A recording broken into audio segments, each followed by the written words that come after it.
น้องว่ายังเหลือแต่น้องยังบ่เอาผัวนะน้องคือบ่เอาผัวซะบ่มีไผมัก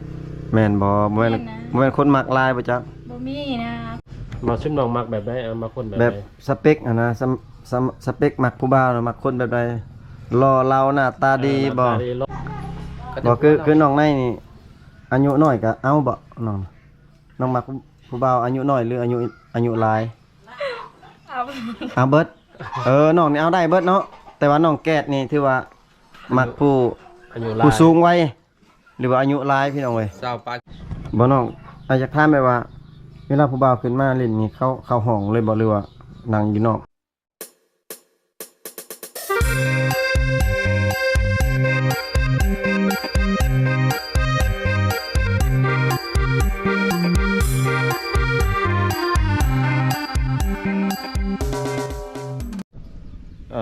กะทักทายสบายดีพ่อแม่พี่น้อง FC เบิร์ดสู่มงสู่บอลพี่น้องเว้ยกะยินดีต้อนรับ FC เข้าสู่ช่องบ่าวผู้ไทยคือเก่าเนาะพี่น้องเนาะมื้อนี้บ่าวผู้ไทยแล้วก็ทีมงานพี่น้องเนาะมาเยี่ยมมายามน้องสาวแกดแล้วก็น้องสาวในพี่น้องเว้ยเดือน้องสาวมีนาพี่น้องเว้ยเนาะกะน้องๆเพิ่นยังถ่ายอยู่เทิงเฮือนพี่น้องเว้ยเดี๋ยวทางทีมงานเฮาสิขึ้นไปพี่น้องโอ้ทีมงานเนาะกำลังหากระฮอดพี่น้องโอ้อันนั้นก็เป็นบ่าวแทนมาพาเลาะพี่น้องเป็นบ่าวแทนมาพาจวดพี่น้องโอ้ไปทักทายเพิ่นก่อนโอ้สบายดีบ่าวแทนมาสบายดีคือเก่าคือรอคือกว่าเก่าเนาะตั้งใจมาหาน้องในเขาแน่ได้ส่งมาผ่านแล้วบ่ซอกพลาดแล้วผ่านยังแต่ชั่วโมงเนาะยังแต่ชั่วโมงเนาะกำลังก้าวไปพี่น้องเอ้ยมันยังก็อยากฝากติดตามช่องบ่าวเทนมาแน่พี่น้องบ่าวแทนมาพาเลาะกำลังเริ่มต้นใหม่อีกเดี๋ยวนี้ยังชั่วโมงพี่น้อง 4,000 ชั่วโมงยังบ่ผ่านพี่น้องแต่ว่าผู้ติดตามถือว่าผ่านแล้วเนาะจังได้กับฝากติดตามนะพี่น้องเอ้ยโอ้บ่าวไกลคนรอพี่น้องโอ้ได้เสื้อใหม่ได้เพิ่นมันธรรมดาสวัสดีคนรอสวัสดีเด้อพี่น้องเอ้ยคอยคันเฮ็ดเจ้าก็บ่จักแน่สิว่าเป็นแน่เลยมันสมบูรณ์เพอร์เฟคต์ไปแล้วนะจักสิเตอพี่น้องเอ้ยกินเบิดมื้อแบบนี้บ่จักเทนมาพาหลอกรอกว่าเก่าเนาะใส่ตัวนี้แฮงรอเข้าไปเลยเป็นน้ำเสือบ่หรือเป็นน้ำคนเป็นน้ำเสือโปรโมทช่องให้เพิ่นเลยพี่น้องเอ้ยฝากไปติดตามมาแน่บ่าวเทนมาพาหลอกแม่นอากาศฮอดแล้วว่า1,000 คน1,000ปลายแล้วเนาะ1,000ปลายคนชั่วโมงพี่น้องเบิ่งคลิปหลายๆจากชั่วโมงผ่านพอได้มีรายได้เล็กๆน้อยๆในการถ่ายใส่ผู้สาวนะอยู่ทางเพื่อนอยู่ป่ะมีห้องนอนสาวสูงใส่ดิโอ้มีห้องอีกเนาะประหมพระพงโอ้คักๆมันสิไปเบิ่งพี่น้องเว้ยฮะสิขึ้นอยู่ทางเพื่อนพุ่นล่ะพี่น้องเว้ยขึ้นมาแล้วพี่น้องอันนั้นเพิ่นว่าเป็นห้องนอนเลยพี่น้องเว้ยคือเอาผ้าเอาแพร่เอาผ้าบัดเนาะมาสบายดีเนาะโดยสบายดีห้องนอนฮะน้องซื้อได้ชื่อเซาเกตพี่น้องเอ้ยห้องนอนมามื้อนี้ก็ฮอดห้องนอนสาวโสดตินี่อยู่เรือนอยู่สร้างคือเก่านี่แหละพี่น้องเอ้ยจะอยู่กับใครอยู่กับในอยู่กับสาวในเนาะไผนอนอยู่นี่สาวน้องบ่สิเจ้าบ่สาวบ่นอนอันนี้แม่นอนสาวสูงพี่น้องตัวใส่น้องในไปใส่บุ้งคุณสบายดีเนาะโดยสบายดีคืองามแต่เนาะส่งนี่ก็ตั้งอันนั้นบ่ซื้อเงินบ่พอเงินบ่พอส่งแม่เงินบ่พอเวลาส่งเพิ่นก็ได้ยอดละในให้คิดว่าก้อน้ำหมักจับบ่แม่นเนาะมันขาดบ่ไปสู้หบบ่แล้วไม่เงินบ่พอพี่น้องเอ้ยใช่แหละหมู่น้องมามั้ยมาถ้าเงินพออาจจะบ่ขาดซำนี้เนาะมานั่งเฮ็ดจังได๋จังนั่งเล่นนั่งหัวนำกันโอ้มาแล้วพี่น้องมาคือนั่งห่างกันแต่คือว่าเป็นหมู่กันบ่สร้างใกล้กันแน่เนาะจะได้สร้างกันนี่บ่ครับยับเข้าใกล้ๆกันบ่รู้ยับเข้าอีกน้อยนึงใกล้ชิดกันน้อยนึงฮ้อนบ่หรือว่าบ่อยากใกล้กันอ๋อพี่น้องเอ้ยเป็น2สี2คนมื้อนี้มักคนละสีไปจังนี่ได้คือหัวเลยอยู่อันนั้นบ่อารมณ์ดีบ่ผู้ว่าบ่ได้เพิ่นนี่บ่บ่มีผู้บ่าวบ่มีแม่อาจารย์ว่าผู้บ่าวมาดิเนี่ยอารมณ์ดีซั่นเนาะมีไผแน่อยู่เพิ่นพ่อเฒ่าคนอื่นไปใช้บัดออกให้น้องตักพักพรมื้อนี้หรือว่าจังได๋พักพรใช่ว่าน้องว่าดำนามื้อนั้นแล้วบ่ไปซอยป้าไปซอยเขาเจ้าจับแล้วบ่แล้วเนาะผู้ใดมาไทยนาให้บ่พี่พ่อ ขอไทยเอง คิดว่าหาลูกเคยมาให้ไทยหน้าให้เลย เนาะ ยังบ่มีบ่ ลายบ่มี โอ้ บ่มี พี่น้ เพิ่ อน งเอ้ย ใครสนใจมาเป็นลูกเคยให้แน่ คนพี่น้อง เยอะ ต้องการหาลูกเคยพี่น้องเอ้ย ซ้ำทีมงานชื่ออ้ายนี่ได้ติเป็นลูกเคย ได้สิเป็นหยังไป เยอะ คือซ้ำน้องสองคนนี่สามารถแบบสร้างครอบครัวได้บ่ในชนบททางนี้เนาะได้บ่ซ้ำนี้ สร้างได้แล้วบ่ ผู้มากสมมุติว่านะ เอาลูกเอาพัวนี่ได้แล้วบ่ซ้ำนี่ บางคนได้บางคนบ่ได้ อ๋อ โอ้ขึ้นกับคนแสดงว่าเนาะ แม่นขึ้นกับคน อายุน้อยอายุหลายบ่เกี่ยวพี่น้องก็ขึ้นกับบุคคลแน่เพิ่นก็12 13ผู้จักมักผู้บ่าวแล้วก็เอาเลย บางคนก็เป็นชาวเฒ่าข้างบ้านกันยังมีเนาะ แม่นพี่น้อง บ่ว่าเขตใดพี่น้องเอ้ยหลายคนมี ฝนตกบ่มื้อเช้านี่ ฝนตกฮะพวกน่ะไปฝนตกให้พวกโอ้โห อาบน้ำ ฮ้อนบ่ นอน ฮ้อนเกินน้องคือบ่แก่ ตื่นเต้นบ่ฮ้อนนะฮ้อน คือบ่ ฮ้อนใจ คือบ่ใส่เสื้อแขนสั้น อบให้ขาวเด้ว่า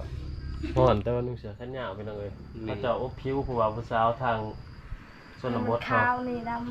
เยอะข้าวแล้วข้าวแล้วสำนี่ บ่มีอันใดที่ท่าเนาะต้องอบผิวใส่เสื้อเอาพี่น้องเอ้ย อยากให้ข้าวฉันได้จนไกลตอดเพิ่นบอก อันนี้แม่นเฮือนน้องไนมันบอก ำแม่น เออ เพื่อนพ่อเพื่อนแม่น้องติ แม่นเฮือนบ่เฮือนเลย เพื่อนน้องยังบ่มีเนาะ อยู่จักคนซะน้องไนนี่ 7 คน 7 คน 7 คน บ่มีไผใดออกเฮือนใดไผใดเคยบ่น้องเป็นลูกสาวกกบ่ ชาวกลางชาวกลาง สาว สาว ก ก ลา ลาง ง ลูกสาวกก ยังมีเอื้อยอีกหรืออ้าย อ้ายมีอ้ายเอ้ยบ่ โอ้ มี มีอ้าย มีไอ้กกเนาะ อ้ายมีอ้ายแล้ววิทย์อ้ายและน้อง น้องไหม อื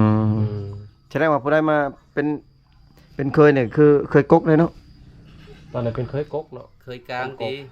เคยกกนี่ผู้นี้ก็ครับพี่สอบหับได้เป็นลูกเคยทั้งนี้ก็หับได้ ได้ แต่ผู้นี้นี่บ่ได้ คือน้องเกดนี่แม่นลูกสาวกกบ่หรือสาวกลางสาวห ส ลา วา สาวหลา น้องเป็น สาว เคยลาเลย พี่น้องอ้ แสดงว่าเพื่อนน้องนะมีคนแบบในลูกในผัวร้ายอะไรนี่บ่มีอ้ายเอื้อยไผอ้ายไผบ่อยู่เหรอเอื้อยไผ มีเอ้ยละเอ้ยไพ่ละเอ้ยได้ครัวแบบ2คนแล้วอ้ายก็มีเมียเบิดแล้วเหลือแต่ค่อยผู้เดียว เนี่ย แบบคืออ้ายจะเอาเมียน่ะออกต่างกับพ่อแม่ ไปนั่งหาไม่สิแยกกันอยู่แล้ว โอ้ บ่น้องเกด นั่งบ่ได้ไหม น้องว่ายังเหลือแต่น้องยังบ่เอาผัวนะน้องคือบ่เอาผัวซะ บ่มีไผมัก แม่นบ่แม่น แม่นนะ บ่แม่นคนมักลายบ่จ๊ะ บ่มีนะไผสิเป็นมักน้ำตาคือลายปานนี้ อ๋อ แสดงว่าเดี๋ยวนี้ยังตามหาอยู่แม่นบ่ แม่น งามปานนี้ว่าบ่มีคนมักเพิ่นว่าพี่น้องเว้ย ยังตามหาคู่ห่างอยู่สองคนพี่น้องเอ้ย แต่ว่า เลือกได้ สิแม่นคือน้องว่า เพราะว่ายังบ่เห็น แม่น คือสิน้องนี่คันมีผู้บ่าวล่มนี่ แบบเคยคบกันนี่ดนบ่จังแต่งงานกันเนาะ บ่ฮู้ ยังบ่เคยเห็น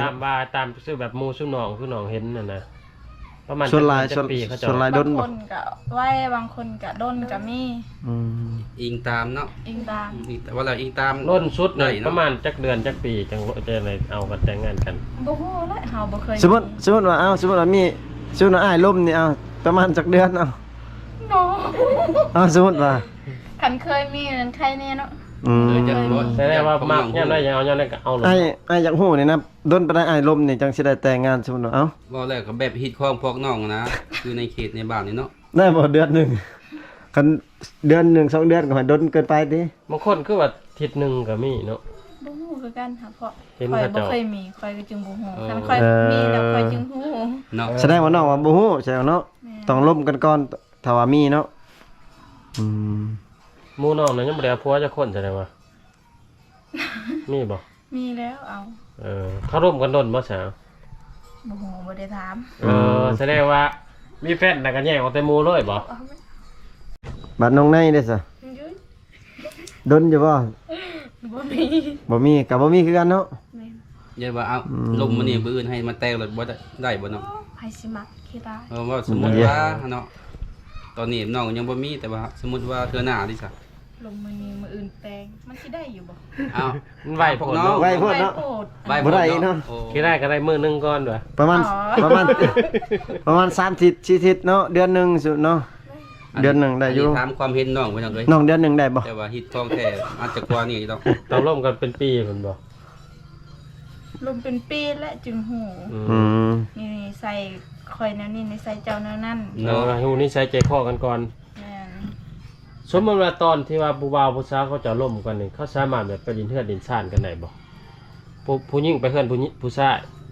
บ่ บ่ได้บ่เคยบ่ เคยไปแล้วเป็น อ๋อ ว้าว คิดว่าแบบคือทั่วไปแบบเขาจะเอาไปดินเทือนดินซ่านธรรมดาคันไปผู้หญิงไปมีแต่ตอนไปแต่งงานกันแม่นบ่จังไป แม่น แต่ว่าผู้ชายนี่สามารถมาเฮือนผู้หญิงได้พี่น้องเอ้ย คือในเขตพวกน้องนั้นสมมติว่าแบบร่วมกันเป็นผู้บ่าวผู้สาวนี่ไปช่วยเวียกงานก็ได้กันบ่เคยอยู่บ่ คือน้องไปซอยเวียกอยู่เพื่อนไปเสียหญ้าให้ เสีย ซอย ห วาว นี่ นี่ ทำบ่ทันได้แต่งงานกันเนาะ บ่ฮู้บ่เคยมี อื อื ม ม อย่างเดียวยอมรับอย่างเดียวก็คือบ่ฮู้ บ่อย่าว่าเห็นในแถวบ้านที่เจ้า เห็นอยู่ เออ ตอนนี้น้อง ไป บ่ ช่ ทั วน ย มี กัน แฟน เนาะ กันเลยบ่ทำหูพี่น้องเลยมาชิมน้องมักแบบใดเอามาคนแบบ แบ ใด บสเปคอะนะสเปคมักผู้บ่าวหรือมักคนแบบใดรอเราหน้าตาดีบ่ หน้าตาดีรอรวยบ่หรือว่า แบบ เอา ใด คนลาแล้วมันลายใจโพด บ่ เนี่ย บ่เอาเนาะ เอาคนรอนี่บ่เอา บ่เอา แสดงว่าคนซ้ำผู้ดี บ่ งา แม่ น นว่าเขาบ่เอาแต่เขาบ่มักเฮา อืม คนรอเขาเลือกหลายเนาะ แม่น แสดงว่ามักอยู่คนรอแต่ว่าคนรอบ่มักเนาะ แม่นบ่มัก คนแบบหน้าตาพอไปวัดไปว่าแบบรู้มันขยันเพี้ยนมีเงินมีคำหนึ่งก็เอาบ่ได้บ่ เอา แน่ได้น้องนายเอาบ่ ตัดเขามักเอา แบบเรื่องนั้นได้ฉันเลยแต่ว่าทุกอย่างบ่ตีเพิ่นว่าเขาแต่มักหักกันบานเรื่องแบบเรื่องอายุบ่หรือว่าอายุน้อยอายุหลายหรือว่าแนวใดนี่ได้ซะ เอาหมดฮะ อนุน้อยอนุ บ่ได้หาเอาอายุใหญ่ได้ใครสิเอาอายุน้อย เออ อายุน้อยเขาเฮ็ดเวียกบ่ค่อยเก่ง เหี้ย แม่นเป็นจังได๋ คือน้องคือน้อง ต้องอายุประมาณ บ่คือน้องในนี่อายุน้อยก็เอาบ่น้องน้องมักผู้บ่าวอายุน้อยหรืออายุหลาย เอา เอาเบิดน้องนี่เอาได้เบิดเนาะแต่ว่าน้องแกดนี่ถือว่ามักผู้ อายุหลาย ผู้สูงวัยหรือว่าอายุหลายพี่น้องเว้ย สาวปลายขึ้นไปเนาะ พี่น้อง แม่นเนี่ยคือน้องว่าก็ถือได้หนูแต่เพราะว่าผ่านมาแบบเอาอายุซ้ำกันหรืออายุน้อยกว่าเขาจะ มักผิดเทียงกันเนาะ ไปเที่ยวเนาะ มักไปลิ้นผู้บ่าวน้อยนี่มักไปลิ้นผู้บ่าวเฒ่านี่ห้อยเขาเอาใจเก่งเลย แม่ เขาจะอยู่กับเราตลอด ก็สิว่าเรียกหยังน้องเฮ็ดบ่ได้อ้ายสิเฮ็ดให้ว่าซั่นแบบนั้นได้ผู้เฒ่า เล่านั่นบอก ว่ามาแต่สอนบ่ กำลังไปสอน ไปสอนอยู่ไสอยู่เซ่นี่น้ำขึ้น ปลาบ่ ชนปลา เออ ปลาแก้ว กุ้งบ่ ได้เนาะ เอาแต่ปลา เอาหมดนะคัน เอาหมด ถึ เนาะ กตัวใดก็เอาตัวนั้นแหละ ยังก็เอาเบิด น้ำอันมันบ่แดดเนาะคันมันแดดนี่สิพาน้องๆเพิ่นไปสอนพี่น้องเว้ย อากาศเงาอยู่คนอยากตก คนอยากตก จับไปหน่อย กินข้าวแล้วบ่ซิน้อง ยัง ยังบ่ได้กินข้าว เป็นหยังคือบ่กิน11 12โมงเลย บ่มีอาหารกิน อย่าว่าลดหุ่นบ่แม่นติ บ่ได้ เห็นว่าให้หุ่นดี สิลดสำใดค่ะมันสิอ้วนมันก็อ้วนคือเก่า ๆโอ้ เพราะสิมันสิกินสำใดถ้ามัน กัน บ่อ้ว กินในอาหารยังกันกินนะหน้ำไม้ หลักๆอาหารน้ำใหม่บ่หลักๆซิน้อง ไปหาจะได้หน่อไม้ ป้าอยู่ป้า ไกลอยู่บ่ ก็ใกล้เนาะ เออ บ่ได้ไกลปานใด เอาเทื่อหน้าพาพวกอ้ายไปเด้อ3คน คือสิบ่แลกง่ายดอกย่ามนี่เนาะบอกได้เนาะ แม่น มันเป็นย่ามฝนนี่เนาะ ซิน้องบ่ได้ไปหาสอนมากลางคืน บ่ได้ เหี้ยย่านยังฟรี ยัดพี่หัวดกบ่ กลางคืนนี่สลายชุดน้องเฮ็ดหยังอ่ะ นอนเล่นโทรศัพท์เรียนหยัง เพราะยันว่าแบบนัดกันแบบไปหลินเพื่อนผู้นั้นผู้นี้แล้วจึงมานอนกินข้าวแล้วก็นอนเพื่อนไปเพื่อนมันผู้ได้เคยไปนอนน้ำหมูกับไป แม่น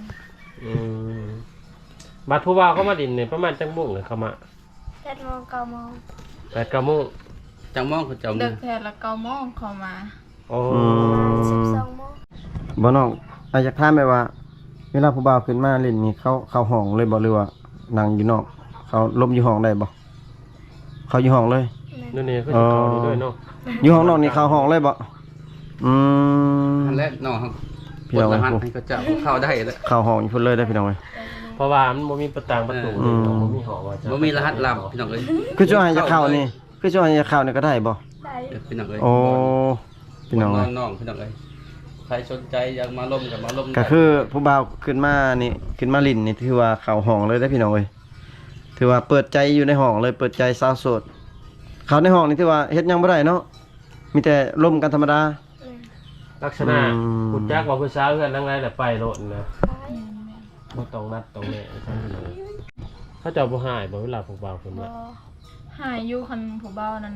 แบบเสียงดังอะ เสียงดังแบบ หาย ต้น แต่ให้เสียงดังเกินเนาะ แต่ว่าเข้าไปนี่ถือว่าบ่ให้ลมดังเนาะ แม่น ต้องค่อยๆลม แบบนั่งใกล้ๆกันนะครับอันนี้โอ้ยฮู้ซะกันบ่แบบ บ่ ทับหรือว่าหนานั่ง คอย ๆ ธรรมดาไผสิคอยโพดอ่ะ คอยเว้าเนาะว่าแรกก็บ่ให้ แบบที่ว่า เฮ็ดคือถึกพี่น้องเอ้ย ผู้หนึงนอนผู้หนึงนั่งนี่ได้คันนอนเบิดซองนี่บ่ได้แม่นบ่นอนอยู่หั่นแม่นบ่ถือว่าบ่เฮ็ดหยังก็ถือว่านอนบ่ได้ บ่ เนาะ ได้ต้องได้เสียควายเสีย อ๋อ งัวและ เสียควายเสียหมูผู้ เสียควายเสี อื ย ม งัวและ เอาบ่ได้เฮ็ดหยังเลย ต้องได้ฮู้จักนะ น พี่ อน น้องเอ้ย แต่วันบ่ได้เฮ็ดหยังแต่ว่านอนนำกัน นอนเที่ยงกัน ผู้หญิงอะผู้หญิงกับผู้ชายนอนนำกันบ่ได้ อ๋อ เป็นผู้สาว ต้องเป็นผู้ชายนั่งผู้หญิงนอนนี่ได้ ผู้หญิงนอนผู้ชายนั่ง บ่แล้วบ่ให้นอนนำกันพี่น้องเอ้ย บ่ให้นอนเบิดซองเนาะ เฮาบ่ได้อีช่างบ่ได้ตองกันนะนอนใกล้กันซื่อๆ แม่น บ่ได้ ครับบ่ อื ได้ ม เป็นที่ คือว่าบ่ได้ พี่น้องเอ้ย คันถ้าว่าอยู่นอกนี่ได้บ่อยู่นอกบัดนี้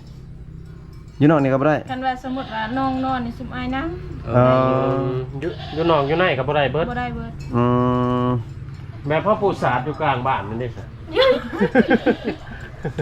มันเกิน แบบ นั่งเล่น แบบอยู่รุม นั่ง อยู่ตารางนี่ได้บ่แบบอยู่เตียงอยู่นั่งลิ้นกลางเว้นนี่ได้บ่บัดนี้ ได้ นอนเบิดซองนี่ก็ได้เนาะ แต่เพื่อนแสดงว่าเนาะ แม่นบ่ อื ได้ ม โอ้แสดงว่ามีแต่ลงตารางอย่างเดียว คือพวกน้องนี่คืออันนั้น สบาย คือยังศาสนายังพวกน้อง ศาสนาพี พุทธหรือพี ถือพีเนาะ พีเนาะโอเคนี่มันศาสนาพี พี่น้องเอ้ย เป็นเผ่ามังกรเนาะ ถ้าผู้บ่าวโสดนี่อยากมาลิ้นมาหยังก็ต้องฮู้จักนะพี่น้องเอ้ยบ่แม่นมาแล้วปึ๊บเมื่อยๆนี่คือนอนปั๊บรถห้อย ระวังสิถึกกระลับมือเขาได้พี่น้องเอ้ยสาวในสาว ผู้หญิงนอน ที่ เขา กระ ต้ เต็ อง ง นั่งไปนอนครับพวกเขานอนกับผู้หญิงต้องนั่งครับไปนอนนั่งกันต้องได้เสียขวดให้เพิ่น บ่จะน้องแบบว่า เวลาผู้บ่าวขึ้นมานี่ เขาเว้าหยังลมหยังกันหลายที่สุดลมเกี่ยวกับหยังเว้ากันหยังหรือว่าเว้าทั่วไปบ่ มื้อนี้เฮ็ดหยังมันบ่เฮ็ดหยังนอน เออ ยกกินแล้วนอน กินแล้วก็นอน มีแต่ทำเวียกทำงานเนาะ แม่น อย่าว่าเพิ่นว่ามื้อนี้มื้ออื่นเจ้าสิไปเฮ็ดหยังเจ้าไปเสียหยังให้เราสิมาช่วย คิดว่าขึ้นมาแล้วก็เว้าแต่เรื่องความหอกความหักใส่กันน่ะบ่แม่นบ่ คอยฮักจะเด้อนะในมื้อนั้น เนาะ นี่ เออ สิมาแต่งมาขอ บ่ อืม เขาบ่ได้ถามในเรื่องเขาดอกเขาออกเนาะยานมาช่วยว่าคันคอยเอาเจ้านี่ ให้แน่นี่บ่ได้เป็น เออแสดงว่า ผู้บ่ทั่วไปแสดง ผู้บ่าวทั่วไปนี่ขึ้นมาก็ได้เนาะ ถึงบอกบ่แม่นแฟนก็ได้เนาะ อืมเฮ็ดชั่วอ้ายนี่ขึ้นมาก็ได้เนาะ ได้ เออ อายก็ขึ้นแล้วเด้ ขึ้นอยู่แต่ว่าขึ้นนี่บ่ได้เข้าห้องเด้มันก็บ่ฮู้จักแล้ว คือพวกอ้าย3คนนี่บ่ได้ประไม้ติ ยัง ยังเนาะบ่ได้เฮ็ดหยังพี่น้องเอ้ย นั่งใกล้กันอยู่เลยพี่น้องประมาณ แม่น 2 แม่น ถือว่าต้องห่างไว้นะพี่น้องกันว่าใกล้แต่ก็เสร็จแล้วนะ ไม่ พี่น้องเอ้ยกะคักปานนึงผู้บ่าวนั้นบ่ได้ซื้อบ่ขนมนะ บางคนก็ซื้อบางคนบ่ซื้อก็มี อ๋อชื่อน้องขายขนมนำบ่อยู่ในห้อง บ่ไปซื้อเพื่อนเขา อ๋อ เพื่อนไผจิวหันฮู้ สิขายเครื่องเนาะ บ่มีเงินคันมีเงินนี่อยากขายอยู่บ่เครื่องอยู่ห้องนอน ยาและใครสิบ่อยาก ได้ขายได้ผู้บ่าวเพิ่นมาหลินตลอดเนาะ ในประมาณ2ล้าน3ล้านนี่ก็ไปซื้อมาขายนี่ก็ได้แล้วเนาะเป็นทุนเนาะพี่ สิ น้อง ขายหยังก่อนเนาะส่วนหลาย ขายขนมแล้วเนาะ ขายขนมเพื่อผู้บ่าวขึ้นมาเล่นแล้วก็ขายให้เขาเนาะ ขนมกับเบียร์บ่ เบียร์ยันสุดละเขาบ่ซื้อ อยู่แถวนี้เขาเจ้ามักกินเบียร์จังเบียร์เวียดบ่หรือเบียร์ลาว เบียร์เวียดเบียร์ไซงอน สตีน สติน เขียว เงินสตินเนาะเพราะว่าราคาถูกๆนี่พี่น้องเอ้ย ราคาถือกินกับเมาคือกัน น้องเพิ่นว่า กินกับเมา อยากได้เงินเพิ่นว่ามาลงทุนซื้อขนมมาขายเพิ่นว่า ขายสิขายในห้องเลยบ่ กันมีเงินสิขายอยู่พุ่น อ๋อ โอ้อยู่ห้าน อยู่ในห้านเพิ่นเนาะ อยู่ห้านค้าเพิ่น ห้าน พี่น้อง ที่ เอ้ยเพราะว่าห้าน ก่อนนี่พี่น้อง ก็มีอยู่แต่บ่มีทุนเนาะบ่ไกลเนาะ มีเทิน มีทุนประมาณ 2-3 ล้านนี่ก็โอเคได้น้องเนาะ แม่น ขายตอนไหนนอนเฝ้าได้อยู่หั่นเนาะขายตลอด25ชั่วโมง พี่น้องเอ้ย น้องเพิ่นว่าอยากได้ทุนอยู่พี่น้องแต่ว่าบ่มีทุนเพราะว่าห้านน้องมีแล้วเนาะห้านน้อยๆมีแล้วเพิ่นพี่น้องเอ้ยอยู่หน้าเฮือนเพิ่นนี่ล่ะแต่ว่ายังขาดแต่งบพี่น้องถ้าว่าผู้ใหญ่ใจะดีหรือว่าอยากสนับสนุนหรือว่าอยากช่วยเหลือน้องก็ทางซองก็สามารถช่วยได้พี่น้องเอ้ยทักหาทางทีมงานเฮาหรือว่าทักหาส่วนตัวน้องก็ได้พี่น้องเพราะว่าน้องเพิ่นมีสองทางติดต่อให้อยู่พี่น้องไอ้ลืมแล้วชื่อเพจน้องได้ก่อน บอกไหม ชื่อเฟซน้องได้ก่อนแม่น มีนานาซิล มีนานาซิวตัวลาวเนาะ แมน บัดน้องนี่น้องเกิดนี่ น้องแกดจักน้องเกดบอก น้องเกดน้องแกดเนาะน้องแกดมันแล้วน้องแกด น้องเกดคนเดิม น้องแกดคนเดิมพี่น้องสามารถทักหาเพิ่นได้พี่น้องเว้ย เฮาหั่นล่ะ พี่น้องคลิปนี้ก็สิถามไว้เพียงส่ำนี้ก่อนพี่น้องเว้ยก็คืออยู่ในคลิปหั่นล่ะน้องเพิ่นก็ยังโสดเปิดใจพี่น้องเว้ยสามารถที่ว่าเอาผัวหรือว่าสร้างครอบสร้างครัวได้แล้วพี่น้องส่ำนี้ขอบอกขอบใจ FC ที่เข้ามาติดตามรับชมคลิปแต่ต้นจนจบพี่น้องอยู่ดีมีแฮงเบิดสุขสุขคนพี่น้องบ๊ายบายแน่เนาะ